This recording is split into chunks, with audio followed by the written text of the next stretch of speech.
नमस्कार दोस्तों, इस वीडियो में हम डिस्कस करेंगे कि ITR 4 फाइलिंग कैसे करनी है असेसमेंट ईयर 26-27 के लिए। कंप्लीट गाइड सभी प्रिजम्पटिव स्कीम डिस्कस करेंगे one by one. Regular update के लिए CA Satbir Singh YouTube channel को सब्सक्राइब कर लें ताकि आपको टैक्स के रेगुलर अपडेट मिलते रहे और आप इनकम टैक्स की कॉम्प्लायंस कर पाएँ।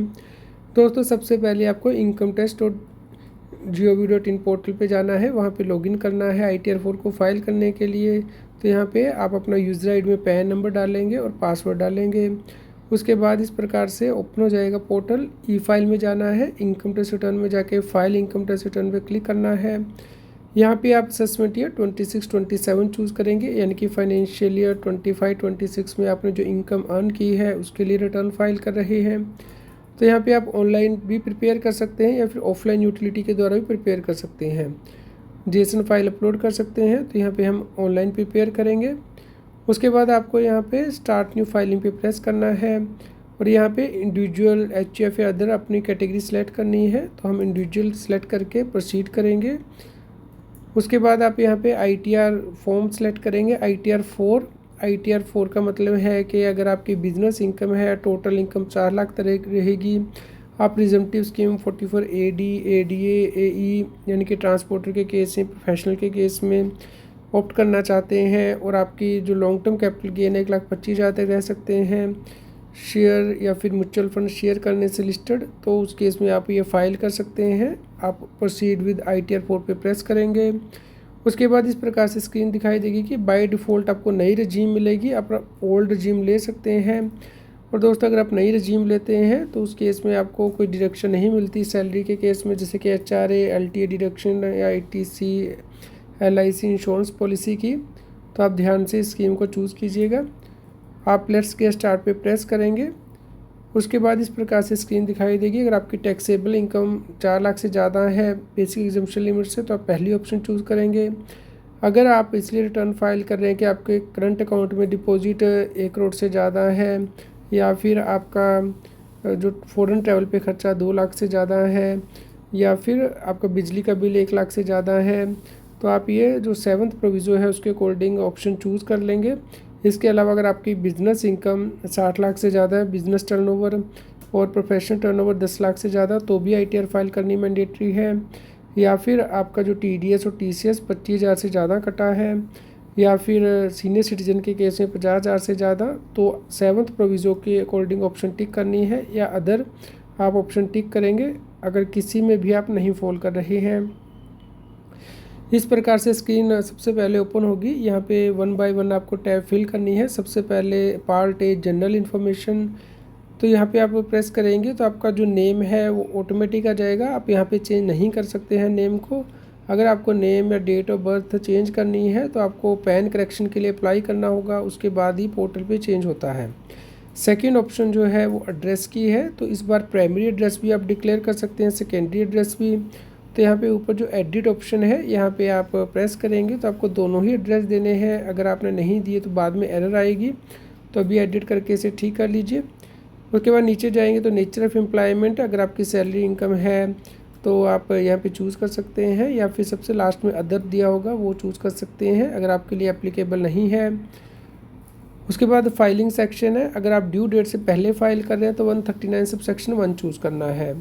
ITR 4 के केस में लास्ट डेट ITR को फाइल करने की 31 अगस्त 2026 है। अगर आपका ऑडिट नहीं होना, अगर ऑडिट होता है दोस्तों तो उस केस में आप 31 अक्टूबर तक फाइल कर सकते हैं। तो ITR 4 mostly non audit case में फ़ाइल की जाती है, तो 31 अगस्त तक आपको फ़ाइल करनी है। उसके बाद फाइल करेंगे तो बिलेटेड रिटर्न चूज़ करेंगे 139(4). अगर आप रिटर्न फाइल कर चुके हैं उसके बाद रिवाइज़ कर रहे हैं तो 139 सबसेक्शन 5 की ऑप्शन चूज़ करेंगे। दोस्तों, उसके बाद इस प्रकार से नीचे स्क्रॉल करेंगे तो स्क्रीन दिखाई देगी कि क्या आप ऑप्ट आउट करना चाहते हैं नई रजीम से, ओल्ड रजीम में जाना चाहते हैं। अगर आप येस चूज़ करते हैं तो ये आपको बताना है कि आपने पिछले साल जो है 10 IEA फॉर्म कब फाइल किया था और उसका यहाँ पे एक्नॉलेजमेंट नंबर देना है।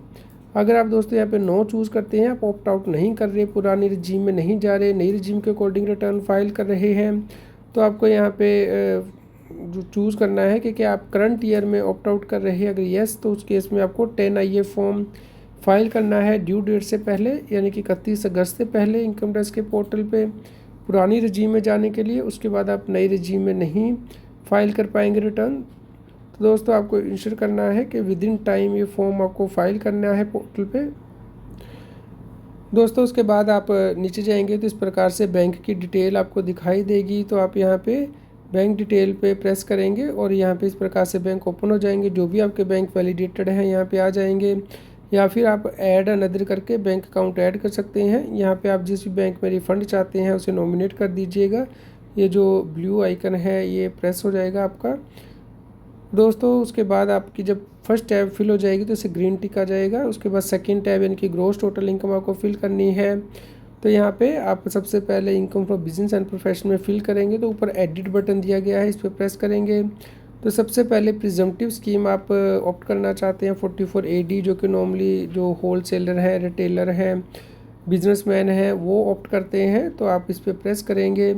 तो यहाँ पे सबसे पहले आपको अपना बिज़नेस कोड एंटर करना है, तो ऐड अनदर करना है। ब्रेकअप वैल्यू के नीचे जो टैब दी गई है यहाँ पे आपको बिज़नेस कोड लिस्ट में से ही सिलेक्ट करने हैं जो लिस्ट दी गई है। ये बहुत इंपॉर्टेंट है कि सही बिज़नेस कोड सिलेक्ट करें ताकि ITR प्रोसेस हो पाए और आपका रिफ़ंड आ पाए। तो जैसे ही आप यहाँ पे चूज़ कर लेंगे उसके बाद आपको डिटेल देनी है कि आपने कितनी टर्नओवर जो है वो बैंकिंग चैनल से की है, जैसे कि अकाउंट पे, चेक से, अकाउंट पे, बैंक ड्राफ्ट से, इलेक्ट्रॉनिक क्लियरिंग से, और कितनी कैश में की है। तो जो बैंकिंग मोड से की है उसका 6% अमाउंट आपको डिक्लेयर करना है डीम्ड इनकम का, जैसे कि यहाँ पे E2 पॉइंट नंबर A के अंतर्गत आ गया है। और जो अमाउंट आपने कैश में पे किया है या अदर देन कैश में रिसीव किया है टर्नओवर का, वो आप उसके ऊपर 8% डिक्लेयर करना है, उससे ज़्यादा प्रॉफिट आपको। तो आप यहाँ पे देखते हैं E2 पॉइंट के अंदर B के अंदर ये अमाउंट डिक्लेयर करेंगे, जैसे कि हम डिक्लेयर कर चुके हैं। तो इस प्रकार आपको यहाँ पे फिगर्स लेनी है। अगर आप इससे कम डिक्लेयर करेंगे तो आपको टैक्स ऑडिट कराना है, और अगर आप एक बार 44 AD ले लेते हैं तो नेक्स्ट 5 ईयर तक आपको इसके अंदर ही रिटर्न फाइल करनी होती है। उसके बाद 44 ADA यानी कि जो प्रोफेशनल होते हैं, accountants, charter accountants, company secretary, cost accountants, architect, वो ये प्रोफेशनल इनकम दिखाएंगे। तो यहाँ पे अकाउंट पे चेक के द्वारा कितनी है, रिसीट इन कैश है, सेपरेट डिस्क्लोजर आपको देना है। और दोस्तों यहाँ पे जो टोटल इनकम है उसका 50% उससे ज़्यादा आपको ऑफर करना है टैक्स के लिए। यहाँ पे E4 कॉलम के अंदर जैसा कि आ गया है। तो यहाँ पे ऐसा नहीं है कि आपने बैंकिंग मोड से रिसीव की है तो उस केस में आपको कम टैक्स लगेगा।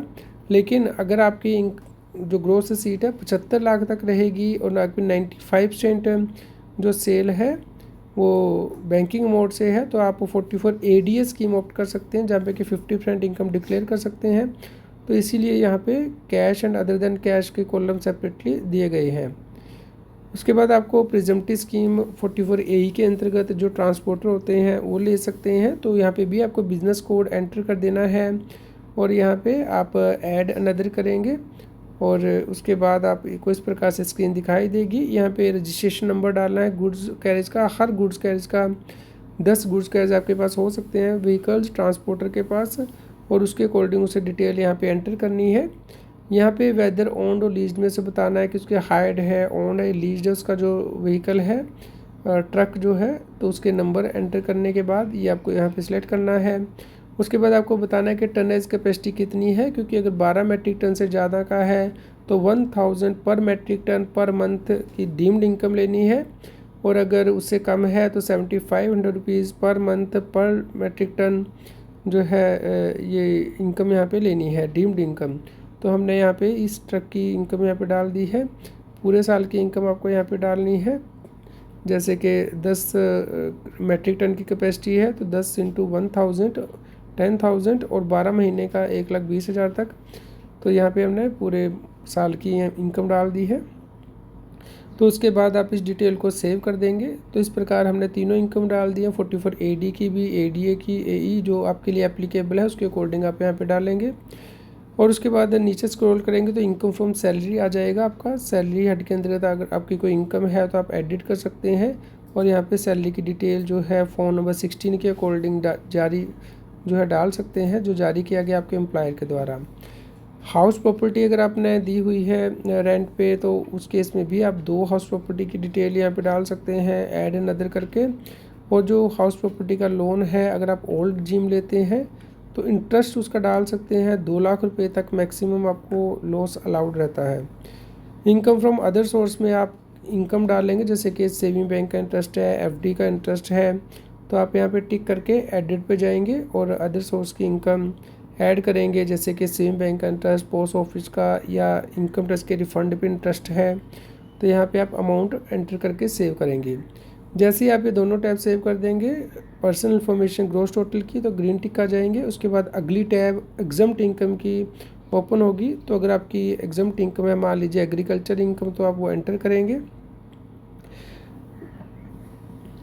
तो दोस्तों इसके अंदर ही आपको जो फाइनेंशियल पर्टिकुलर है बिजनेस के वो भी एंटर करने हैं जैसे कि आपकी बैलेंस शीट है, इसमें कुछ फील्ड एंटर करने मैंडेटरी है। 31 मार्च 26 को आपको जो बैलेंस है क्रेडिटर का, डेटर का, इन्वेंट्री का, कैश इन हैंड का, और इस बार से जो बैलेंस है बैंक के पास आपका 31 मार्च 26 को वो एंटर करना मैंडेटरी है। ये नया अमेंडमेंट किया गया है इस बार से।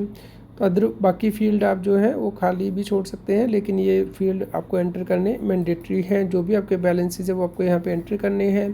हालांकि 44 AD के केस में बुक्स ऑफ अकाउंट मेंटेन नहीं होती, लेकिन फिर भी आपको एक क्लोजिंग बैलेंस बताने होते हैं 31 मार्च के। और उसके बाद आप जो टर्नओवर से रिलेटेड इन्फॉर्मेशन है, जो अगर आपके पास GST नंबर है तो आप यहाँ पे ऐड अनदर करेंगे और GST नंबर और जो वैल्यू है वो एंटर करेंगे, यहाँ पे सेव करेंगे जो अपने GST की रिटर्न में दिखाई है। और नीचे स्क्रॉल करेंगे तो D20 एग्जम्प्ट इनकम आ जाएगी। यहाँ पे आप ऐड अनदर करके जो एग्रीकल्चर इनकम है 5,000 रुपये तक वो आप डिक्लेयर कर सकते हैं, या जो भी यहाँ फील्ड दिए गए एग्जम्प्ट इनकम के तो वो यहाँ रिपोर्ट करके सेव करेंगे। तो नेक्स्ट आपका लॉन्ग टर्म कैपिटल गेन की टैब ओपन हो जाएगी। इस बार से अगर आपके दोस्तों लिस्टेड इक्विटी शेयर या म्यूचुअल फंड सेल करते हैं और आपका गेन 1,25,000 रुपये तक रहता है तो आप ITR 4 में ही डिक्लेयर कर सकते हैं। लेकिन अगर आपके शॉर्ट टर्म गेन भी है, लॉन्ग टर्म भी है, तो आप ITR 4 नहीं फाइल कर सकते, आपको ITR 3 फाइल करनी है। तो यहाँ सेल कंसिडरेशन आएगा और यहाँ कॉस्ट आएगी उस शेयर की, और यहाँ लॉन्ग टर्म कैपिटल गेन 1,25,000 रुपये तक है तो आप यहाँ फिल कर सकते हैं। जैसे ही आप ये फिल कर देंगे उसके बाद नेक्स्ट स्टेप जो है टोटल डिडक्शन की ओपन हो जाएगी। क्योंकि हम नई रजीम ले रहे हैं तो नई रजीम में मोस्टली डिडक्शन नहीं मिलती, 1 या 2 डिडक्शन को छोड़ के, जैसे कि सेंट्रल गवर्नमेंट का कंट्रीब्यूशन है पेंशन स्कीम में या फिर अग्निपथ स्कीम में तो वही मिलता है। अदरवाइज़ पुरानी रजीम में ही डिडक्शन मिलती है, नई रजीम में आप डिडक्शन क्लेम नहीं कर सकते हैं। तो आप यहाँ कन्फर्म कर देंगे। उसके बाद टैक्स पेड की जो ऑप्शन है ओपन होगी। TDS का जो शेड्यूल है तो यहाँ पे आपका जो भी TDS कटा है उसकी डिटेल आ जाएगी। TDS 2 के अंतर्गत detail of tax deducted source, TDS 2(1) के अंदर detail of tax deducted source on income other than salary. तो आप इनके ऊपर जो है प्रेस करके ये शेड्यूल ओपन करेंगे, जैसे कि अभी हमने ओपन किया है। अदर देन सैलरी में हमारा TDS आ रहा है, तो ये आप सेलेक्ट करके एडिट बटन में प्रेस करेंगे।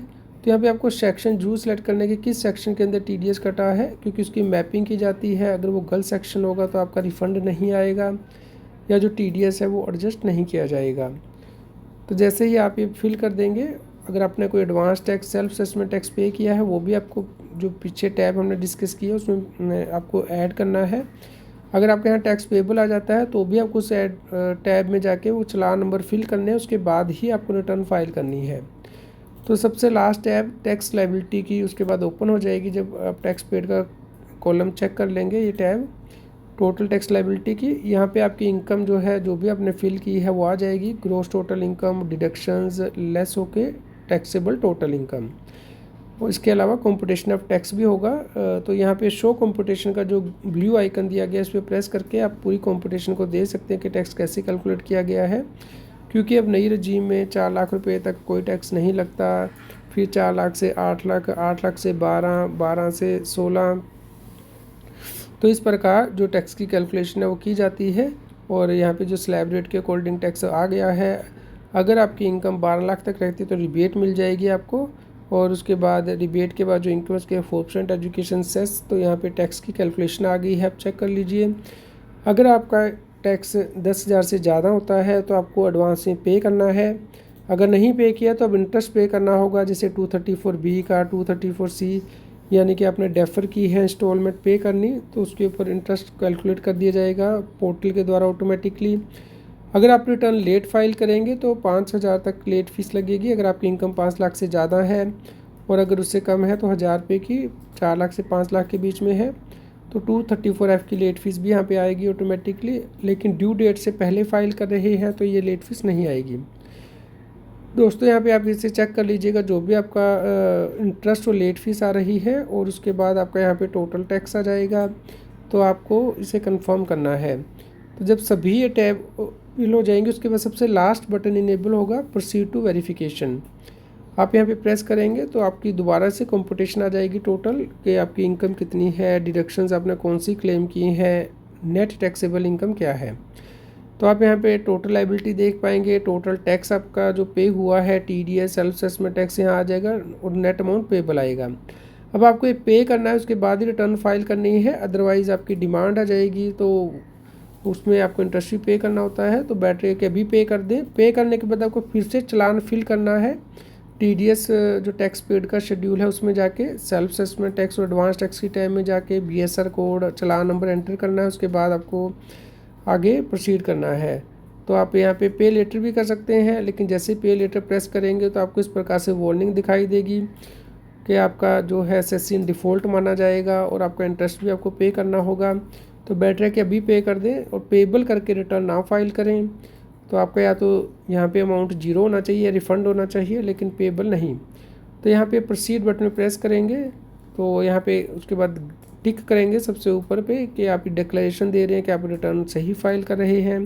यहाँ प्लेस एंटर कर देंगे और प्रोसीड टू वैलिडेशन प्रेस करेंगे। अगर आपकी कोई एरर नहीं आएगी तो उस केस में आपको यहाँ पे इस प्रकार से दिखाई देगी स्क्रीन कि आपका वैलिडेशन सक्सेसफुल हो गया है। प्रीव्यू आपको करना है, आप जेसन फाइल डाउनलोड भी कर सकते हैं। प्रीव्यू पे आप जाएंगे तो जो डिफरेंट शेड्यूल हैं आपके लेफ्ट हैंड साइड दिख रहे हैं, आप प्रेस करके देख लीजिएगा कि कैसे ITR फॉर्म फिल हुई है। उसके बाद सबसे लास्ट में प्रोसीड टू वैलिडेशन दिया गया है, इस पर प्रेस करना है। तो अगर कोई एरर नहीं है तो यहाँ पे आगे प्रोसीड टू वेरिफिकेशन पे आपको प्रेस करना है। तो यहाँ पे आप रिटर्न को वेरीफाई करेंगे और रिटर्न को वेरीफाई करने के ऑप्शन है आपके पास, या तो आप अभी वेरीफाई कर दीजिए या फिर आप बाद में भी कर सकते हैं। इसके लिए 30 डे का टाइम होता है आपके पास, या फिर आप फाइल करने के बाद साइन करके बेंगलोर भेज सकते हैं ITR को स्पीड पोस्ट के साथ विदिन 30 डेज़। तो अगर आप ऐसा नहीं करते हैं तो ये माना जाएगा कि आपने रिटर्न को लेट फाइल किया, तो लेट फाइलिंग की फ़ीस और जो कॉन्सिक्वेंसेज हैं वो अप्लाई होंगे। तो बेटर है कि आप वेरीफाई नाउ करके भी कर सकते हैं या फिर वेरीफाई लेटर करके भी फाइल कर सकते हैं। अगर आप वेरीफाई नाउ करके प्रेस करते हैं तो उस केस में आपको यहाँ पे OTP जो है भेजा जाएगा, जो आपका आधार से रजिस्टर्ड मोबाइल नंबर है। तो आपको यहाँ पे अकॉर्डिंगली रेडियो बटन चूज़ करना है, या फिर आप डिजिटल सिग्नेचर सर्टिफिकेट के साथ भी साइन कर सकते हैं, या नेट बैंकिंग के साथ या बैंक अकाउंट के साथ अगर आपने वैलिडेट किया है तो उस पर OTP जाएगा। तो जो भी आप मोड चूज़ करते हैं उसके अकॉर्डिंग रेडियो बटन आपको सिलेक्ट करना है और रिटर्न को फाइल करना है। दोस्तों इस प्रकार आप रिटर्न को आसानी से फाइल कर सकते। तो ITR 4 को फाइल करते हुए आपको ध्यान रखना है कि आपको बैंक बैलेंस जो क्लोजिंग रिपोर्ट करने हैं, और आपको अपनी जो ITR 4 फाइल करनी है वो 15 जून के बाद ही फाइल करनी है, क्योंकि तभी तक आपकी जो पूरी डिटेल है TDS की वो अपडेट होती है इनकम टैक्स के पोर्टल पे। आपका जो TDS का क्रेडिट है वो रिफ्लेक्ट होता है, क्योंकि डिडक्टर 31 मई तक रिटर्न फाइल करता है और 15 जून तक सर्टिफिकेट जारी करता है। तो आप उस डेट तक के बाद ही रिटर्न फाइल करें ताकि आपका TDS क्रेडिट पूरा आ पाए, और इंश्योर करें कि मैचिंग करने के बाद ही रिटर्न फाइल करें। और अगर आपका टैक्स पेबल आ रहा है तो आप अभी पे कर सकते हैं, लेकिन रिटर्न बाद में फ़ाइल करें ताकि आपको जो इंटरेस्ट है वो अगले महीने का ना लगे, क्योंकि जैसे ही नेक्स्ट मंथ आएगा तो आपका इंटरेस्ट फिर से उस पर जो है लग जाएगा, जो आपकी टैक्स लायबिलिटी आएगी। तो दोस्तों अगर आपका कोई और क्वेश्चन हो तो आप हमें कमेंट करके बता सकते हैं, और रेगुलर अपडेट के लिए आप हमारे Telegram channel CS Satbir Singh tax seal को ज्वाइन कर सकते हैं, और व्हाट्सएप चैनल को QR कोड स्क्रीन पे दिया गया है। लाइक करें और शेयर करें ताकि सभी लोगों तक की जानकारी पहुंच पाए और वो टैक्स की कॉम्प्लायंस कर पाएँ।